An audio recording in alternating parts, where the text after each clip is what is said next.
Tips and tricks.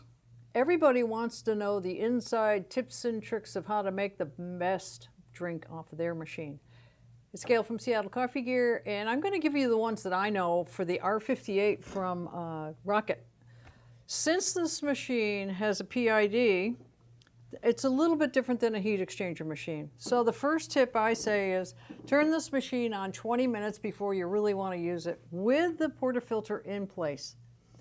If you don't do that, sure, the boiler on the inside is all heated up in about 5 to 10 minutes, but that heat has to generate down through this E61 brew head and also down to the portafilter. If these components are cold, the hot water hitting them is going to cool down that water and you're going to get sour drinks. So make sure everything is heated up to an optimum so that you get the best results as far as the taste of the drink. The grinder is very important. Get a grinder that is really going to give you the range that you need to get the precise consistency to get the best shot too. You can take one bag of coffee, it's the same bag of coffee, and you can put it in a grinder that's really nice and does a good consistent job. You can put it in another grinder that doesn't do quite as consistent. You'll still get that 20 to 30 second shot. But the consistency is huge. You can taste those two shots and they will be totally different. So a good grinder is another really important item.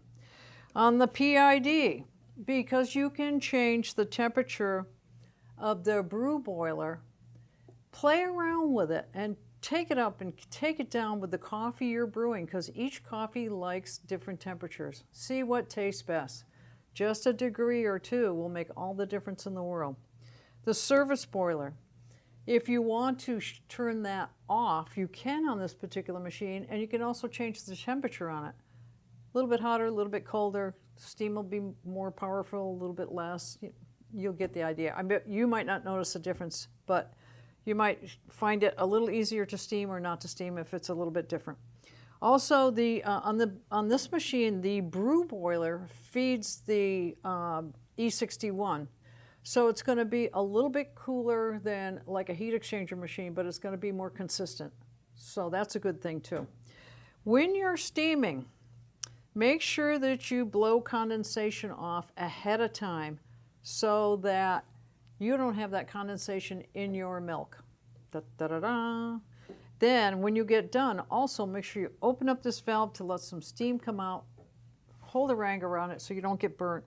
And what that does is, if you have steamed milk and you have not purged any milk that might be up in the tip, as this cools, it will suck that milk up and siphon it right back into the boiler.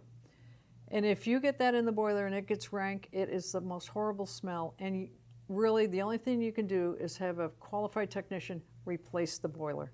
So please purge this. Very, very important. Heat it up ahead of time, purge, temperature, good grinder, good water. That's another thing. You know, water is very important too. Distilled water doesn't taste very good and it's really not good for the machine. Water that's too hard doesn't taste good and it's not good for the machine. So you want like spring water, or take distilled water, and on our website there's additive that you can put in a gallon of water or 5 gallons of water, and it makes it the perfect mineral count. So check that out as well. So all of those things are going to be very important. If you plumb this machine in, which you can, make sure you put a filtration system on the line before it enters the machine. That's also very important. It keeps the machine running much better, and the water's going to taste better. The minerals are going to be correct. So those are my tips and tricks for the R58.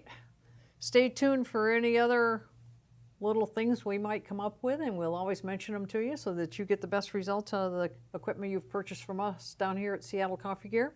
Don't forget to subscribe to our YouTube channel and stay tuned. Cheers.